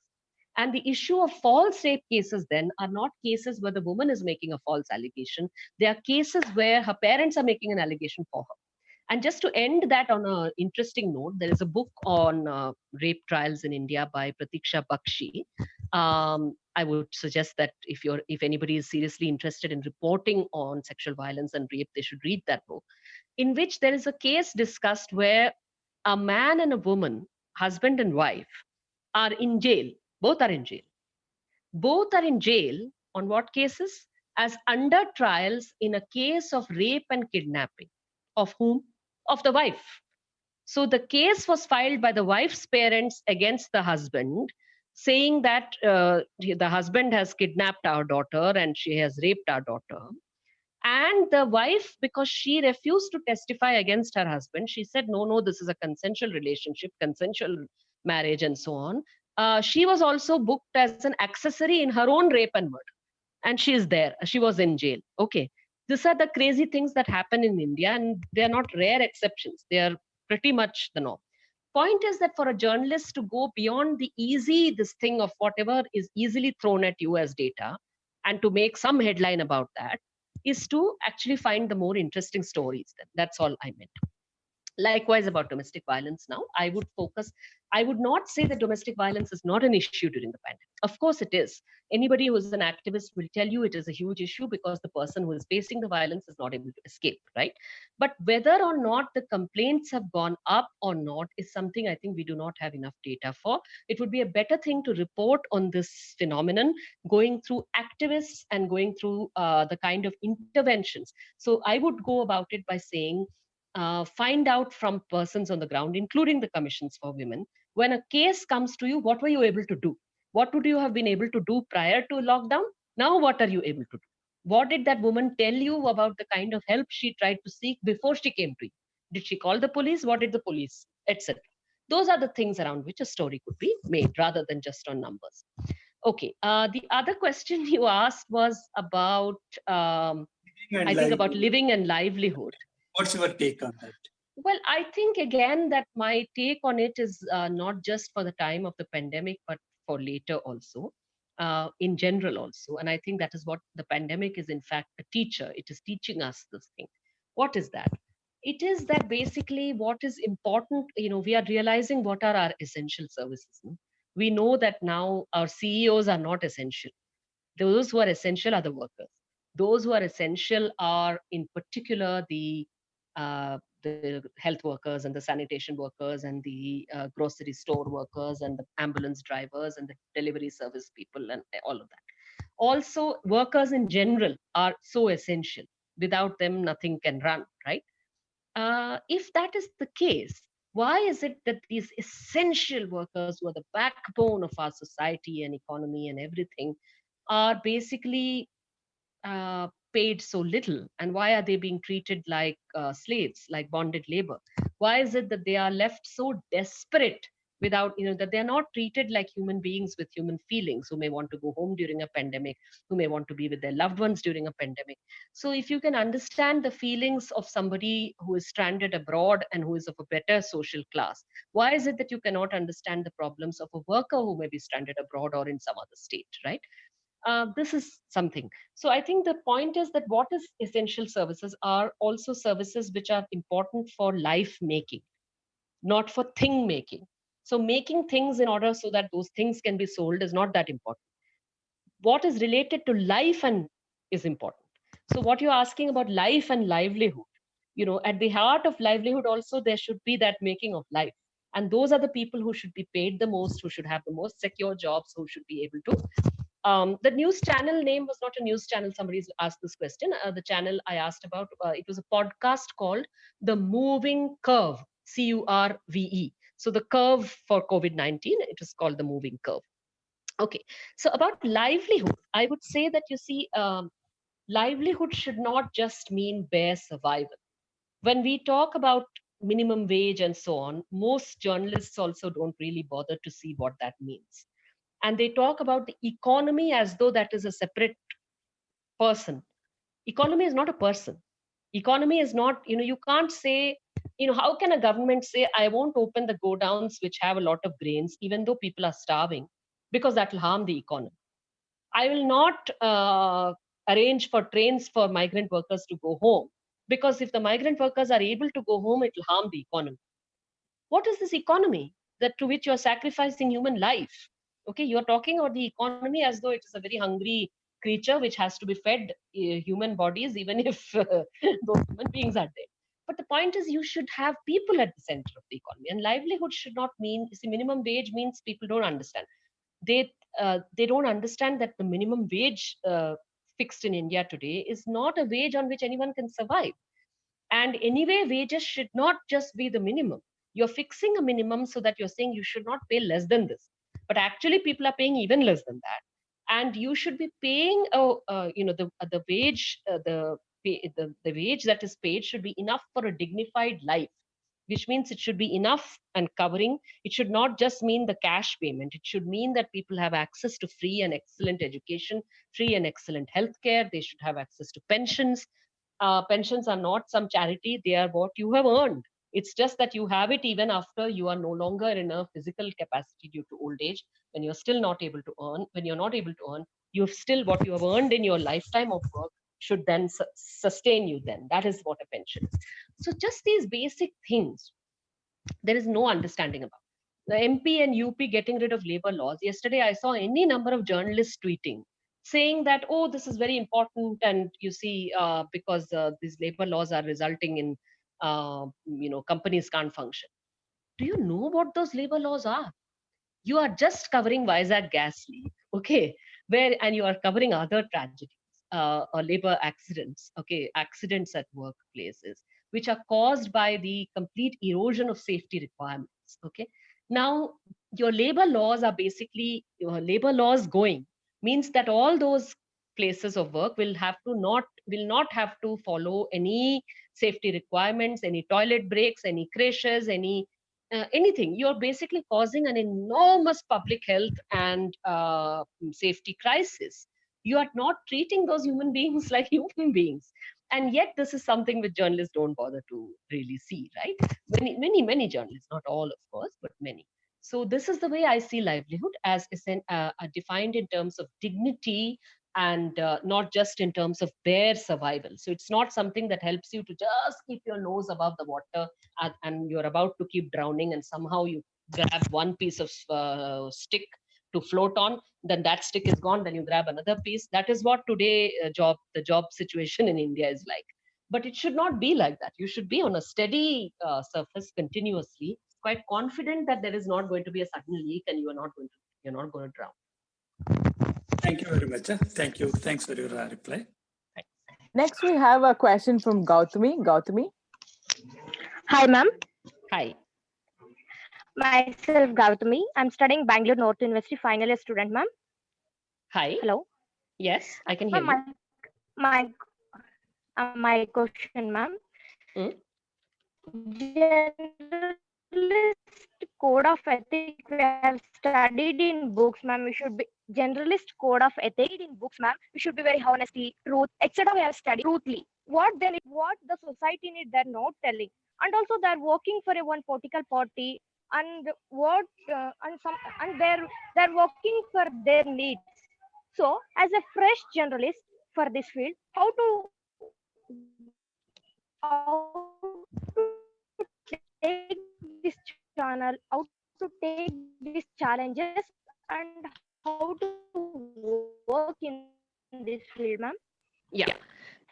So Gautami, I think that was a very, very important question that you asked. Ma'am. And I think that, it is an issue for any young aspiring journalist who is in the field today, who wants to do a genuine job, and yet they are, it's very difficult for them to find a career. Somebody else also asked this question earlier, I remember, about what happens about budding journalists and how do they survive in this world today. I just think that you're very right, that you see those ethics and so on. I also feel that even in those classrooms, it is not enough to understand ethics in terms of what is there in the textbook, because the textbook may not have been written at a time when the ethical questions are defined by what is around us today. Okay, so I really think that if I were to be taking a journalism ethics class, I would be trying to take examples from what is around us today and try and train people about what does that ethic mean. Okay, so what are the ethics of a sting operation? What are the ethics of covering a piece of news? What kind of factual basis should you have in order to present it? What are the ethics of choosing certain kinds of headlines or so on and not others? Okay, so many things. There's so many aspects of ethics which should be taught, number one. Number two, that much of that is not going to be in the real world. People are going to behave like those ethics don't exist.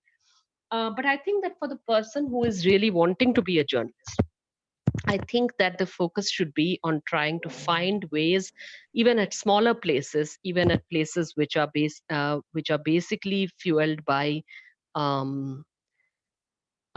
people, where people pay for their own journalism.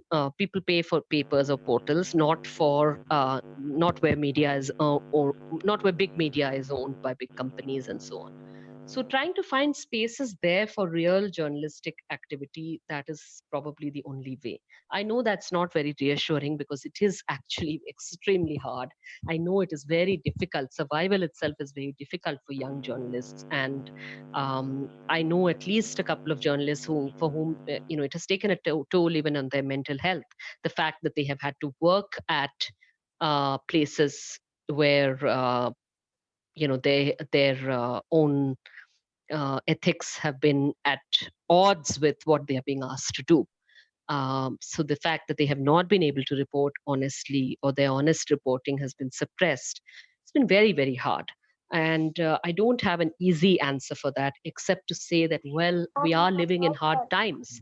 So we will each have to find our own way to do this somehow. Yeah. Thank you, ma'am. Next, we have a question from Veena S. Okay. Hello, ma'am. Good afternoon.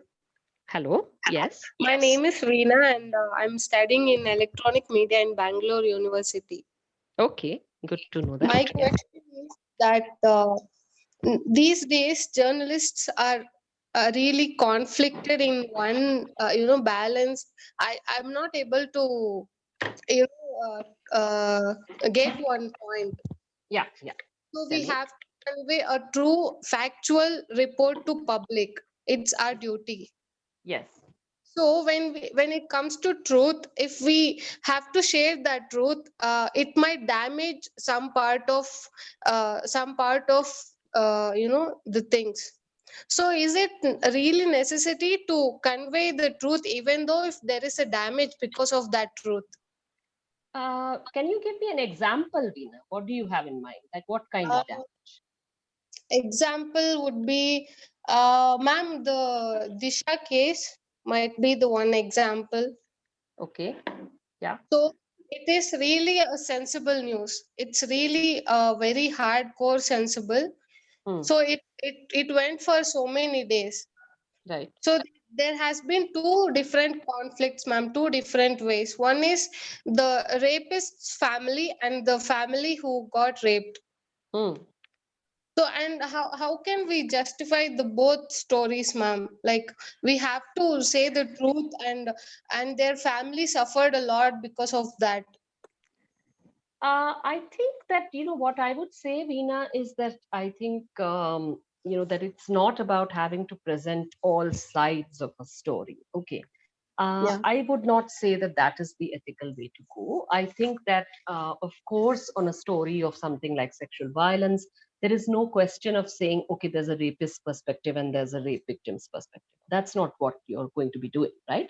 But I Yeah. think that what you would be doing would be to not assume. The first thing would be to not assume that whoever the police says is the rapist is actually the rapist. So the first thing as a responsible journalist would be that your job is not to simply play to the emotions of the rape victim's family, or to, uh, you know, be a stenographer for the police or whatever it is, right? Your thing would be to say, okay, to follow the investigation, to ask the police, okay, if you're saying that these guys are the guilty ones, what is the basis of doing so?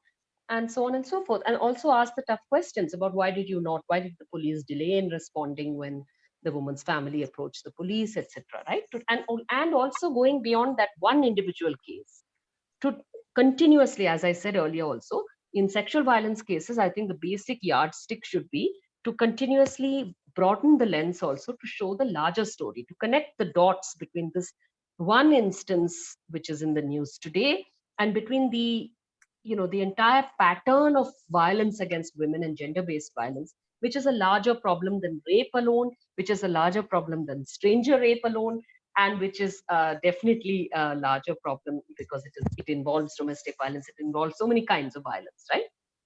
Looking Yes, at ma'am. all of that.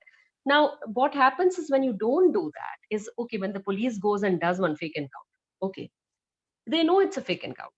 But yet media, if it is going to do the job of showing, showering petals on those policemen and all of that, if it is going to act as though this is the set of some movie, and it is going to only show that, then that I think is irresponsible journalism. Yeah, That ma'am. is And not something I would yeah, show. Yeah. I think the public needs the one justice from the court, ma'am. Not like indirectly people are celebrating. It's not the final No, the justice. point is you don't know whether that is justice or not, right? The point is Yeah. that when you have a situation where some 4 people have been picked up and then killed, who is the police to do this? If the police had acted on time, that girl would have been alive. So Yes, ma'am. instead of the police being held responsible for their actions, they Yes, go and kill somebody and then they say, okay, our job is done. So the job Yes. of a journalist would be to actually tell the police that, look, this is not the first time that Hyderabad or Telangana police is doing a fake encounter in such a case. They have done it in the past. It hasn't deterred anything. It has deterred nothing. So when it did not deter, how can you get away? You are yourself becoming criminals. And then you are claiming the mantle of heroship. So the place of journalism would be to ask the uncomfortable, unpopular questions, even if they are unpopular. So that would still be the job to do. And even asking, for instance, I would say that a journalist would also, suppose there are rape convicted people who are on death row, who are there facing death penalty. I would say that a journalist's job is to go and see what goes through the family of somebody who is facing the death penalty. Certainly, but even if it is unpopular or whatever, the point is that that is a fact, to see whether what death penalty does to a society, does to families, whether it is morally, ethically correct. These are questions which it is the job of journalists to ask, and the best journalists have done so in many countries in the world. Yes, ma'am. And ma'am, and one more thing, the people, how they took that case, when people, that rapist got encountered, some people were celebrating, some people were in the, they got hurt because in last minute, so many people were, for fighting for her rights. But at last minute, this happened, and some public were reacting like it's really, they did a justification. Does audience matter a lot? Like some people doesn't take it sensibly. How to deal with that? I know, but that will always be the case. That is where I say that journalism, that is not entertainment. Journalism is not supposed to be just giving people what they want, right? It is not just supposed to be, okay, if if people want to eat McDonald's and they want to eat fast food, so should all the ration shops be distributing McDonald's? No, right? I mean, they should be distributing healthy food grains, right? Which are good for health.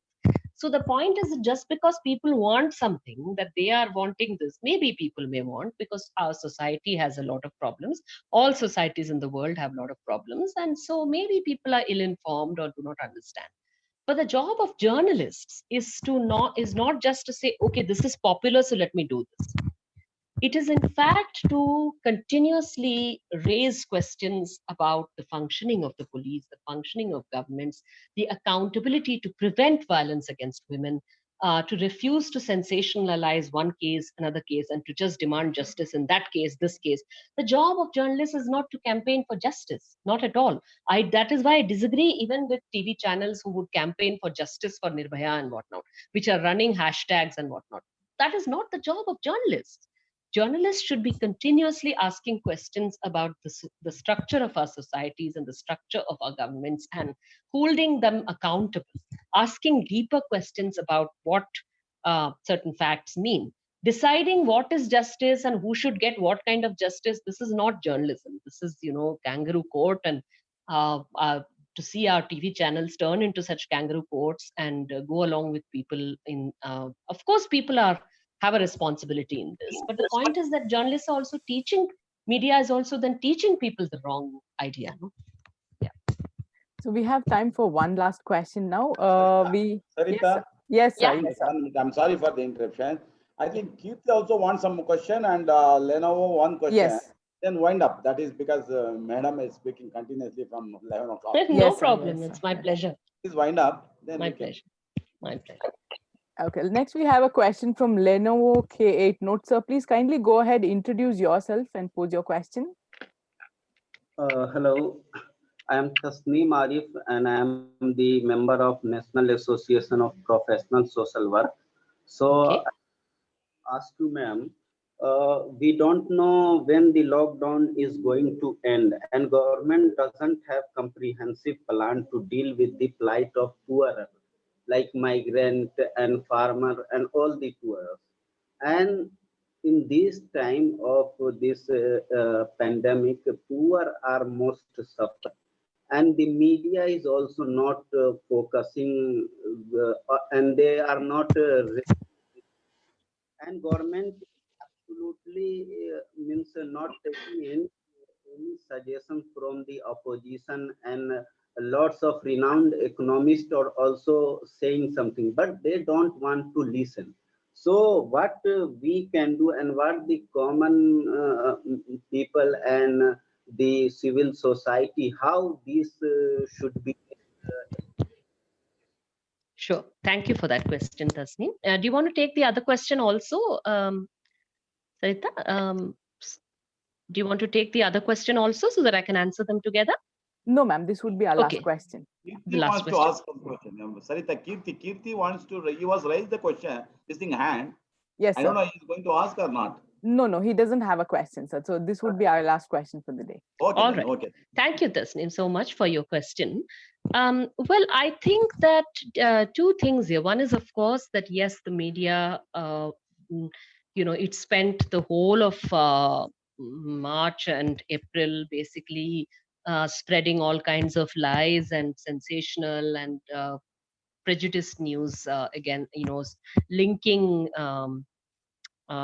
COVID-19 with the minority Muslim community and so on. They did not ask the right questions about what was the basis for the government's decision for a lockdown, and how was the lockdown supposed to help exactly, and how to help the lockdown to work, right?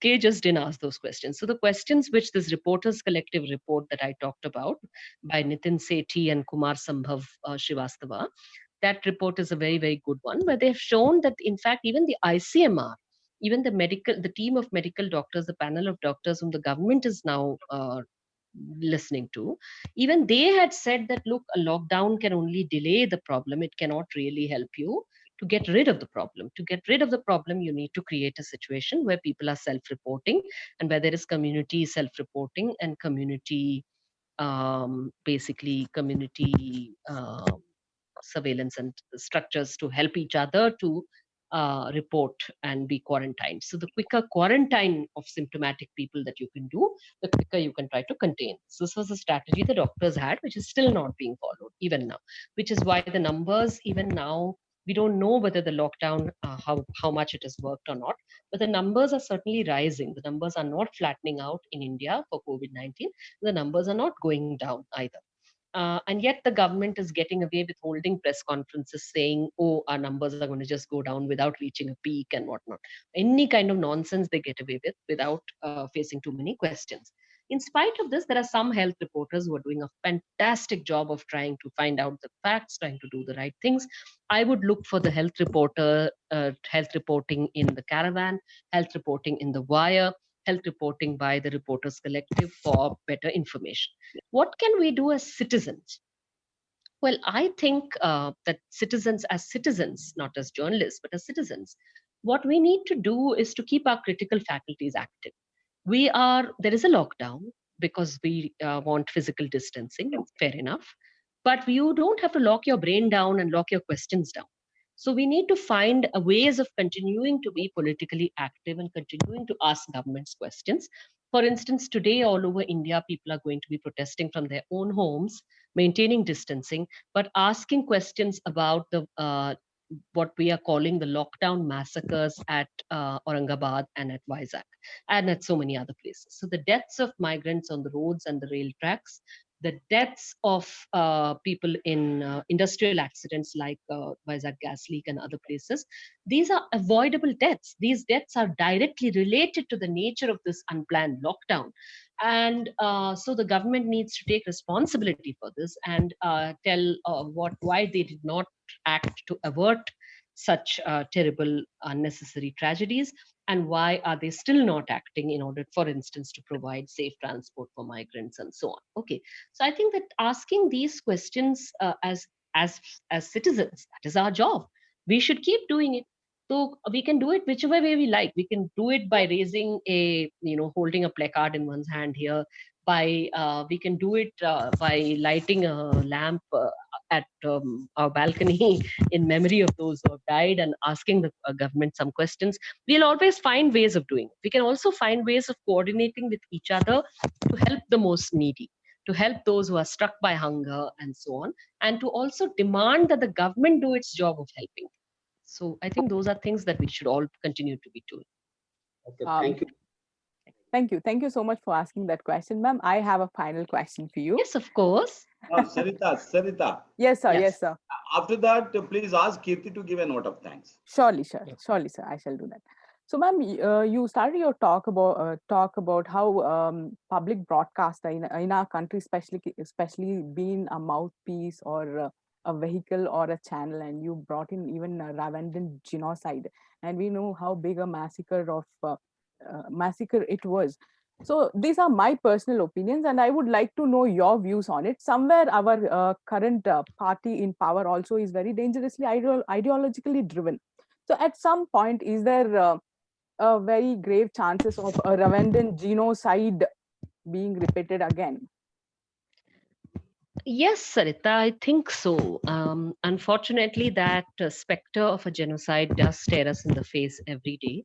And I think that the And if we role look, of, I'm sorry to yeah, interrupt, ma'am, to yeah, add on to it, even before COVID took over, there were a lot that was happening in country, and somewhere it indicated us to this kind of a channel. you're absolutely right. And I think that the kind of Islamophobic campaign, that is something impossible to deny. And it is of a, again, I would say that, of course, earlier also you had a lot of biases in media because your newsrooms are biased. There's gender bias, there's caste bias, there's Islamophobic bias because your newsrooms are not diverse and all of that, of course. But this is a worse problem than then because this is a very concerted campaign to demonize a particular community and dehumanize that community. So basically, there is an overlap between the home minister of the country referring to minorities as termites and saying that they should be excluded from the protection of the new citizenship law, and so we know that that is what it translated to, because if you're going to say that citizenship can be offered to um, undocumented migrants who are not Muslims, but we cannot offer it to Muslims. And then you're also running an RC, which meant that you are going to throw everybody's citizenship in danger. So then you're going to offer a route back to citizenship only for non-Muslims. And you are at the same time referring to those who will be found undocumented by the NRC as termites and so on. So that is dehumanizing language. It is well established that dehumanizing language is the first step towards genocide. And the manner in which the news channels and news media would amplify this dehumanization and find ways and ways and ways to do it, would find ways to associate a minority community with terrorism, to associate anybody who speaks about human rights with terrorism, to speak about anybody who speaks about constitutional rights and liberties with terrorism, even to for instance, right now, I mean, just the fact that there are these 3 Pulitzer Prize winners from Kashmir, who won Pulitzer Prizes for the photojournalists. So what does a news channel do?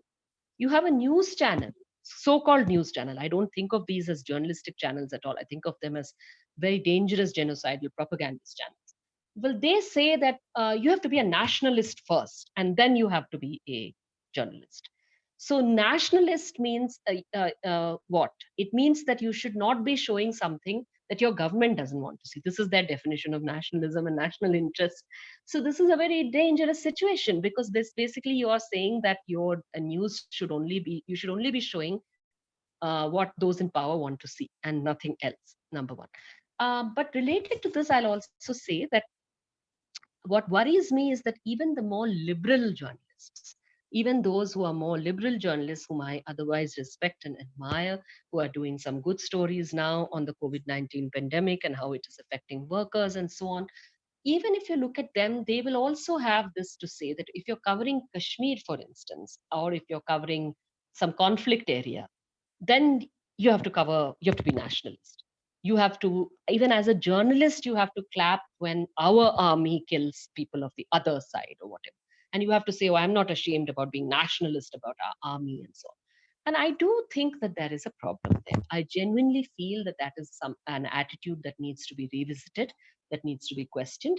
Not because I think that anybody as a citizen may have certain views, but as a journalist, um, I've raised this question before, that the late Shujat Bukhari, who was a journalist in Kashmir who was killed, he was someone who repeatedly pointed out that even the better journalism avenues in India, were avenues that would refuse to ask, refuse to basically ask fact-based questions to the government of India about its Kashmir policy, and that they would feel a pressure to basically just parrot a pro-government line on Kashmir, even prior to this particular regime and this particular government. That situation has continued and gotten worse, and I think that is dangerous, and that does help take us towards a genocidal situation, whether in Kashmir or whether more generally with minorities. Thank you. Thank you so much for answering my question, ma'am. So this brings us to the end of the session. And I can't thank you enough for taking your time out, coming out here and interacting with us and being so vocal about everything we have asked you. So now I request my student Kirti Prakash to please propose the vote of thanks. Good afternoon, ma'am. And good afternoon to everybody else. My name is Kirti. I'm a student of the department from Bangalore Central University. I would like to take this opportunity to thank you, ma'am, Ms. Kavita Krishnan, firstly for accepting our invitation and also for your excellent and inspiring webinar on media, politics, and society in India. I'm sure your valuable insights which you shared today will go a long way in making us think as students of media or students of journalism. I would also like to express my gratitude towards Bangalore Central University, especially Dr. Narasimhamurthy, Dean, Faculty of Arts, BCU, and the Chairman of the Department of Mass Communication and Journalism for organizing this webinar. I would also like to thank our faculty members, Mr. Mohan Babu and Ms. Sarita, especially for helping us take up the questions, and also Ms. Tejaswini and Dr. Mariswamy for their support. My sincere thanks on behalf of everyone to our research scholars, Mr. Chanakya and Mr. Raghavendra, for their technical support throughout the session. And thanks to all the professors, academicians, and students who joined us from different parts of the country and made this a very interactive session. And last but not the least, I would also like to thank everyone who joined us on our Facebook and YouTube live streaming. Thank you all. Thank you so much, Kirti, and thank you all. Thank you. Yeah, especially Professor Narasimhamurthy. My department and university. Thank you, madam. Okay, thank you. I enjoyed myself so much. Thank you so much.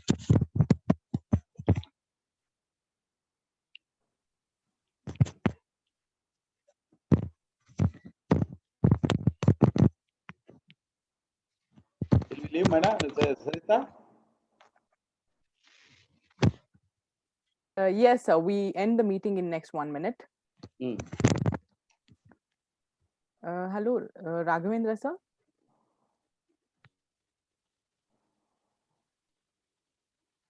I can leave, right? Yes, ma'am. Yes, ma'am. Ma'am, and thank you so much for sharing the resources. They were really helpful. Thank you. I'm always happy to do that. I really liked it. I really enjoyed myself. Thank you. Sarita, we can remain in this thing. Yes, sir. One Lenovo you can go, and we because join in from the class. Still some of them are there, still there. We have our social platforms. Please follow us for more webinars and seminars and more such talks. No, that is not. It is not required to display here, Sarita. Leave it. Yes, sir.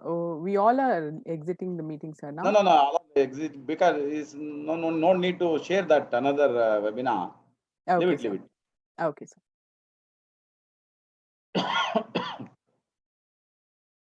Good afternoon. Do you have any discussion?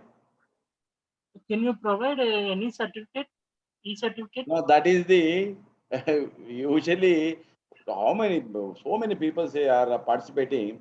How can we give a certificate? Yes.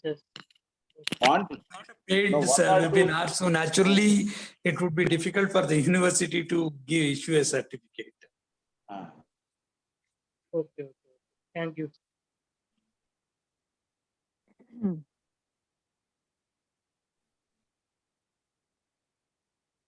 Sir, let them. Sir, sir. So we can have a discussion after this meeting, or sir, now class group in the Barana, sir. Sir, class group ಬೇರೆ ಇದೆಯಲ್ಲ sir ಅದರಲ್ಲಿ ಅದರಲ್ಲಾಗದಾ Yes, sir. ಅಷ್ಟೇ sir. ಎಲ್ಲರಿಗೂ ಅದ್ರಲ್ಲಿ join ಆಗಿ ಕೇಳಿ, ನಮ್ಮವ್ರಿಗೆಲ್ಲ ಅದ್ರ join ಆಗಕ್ಕೆ ಕೇಳಿ. Yes, sir. Yes, sir.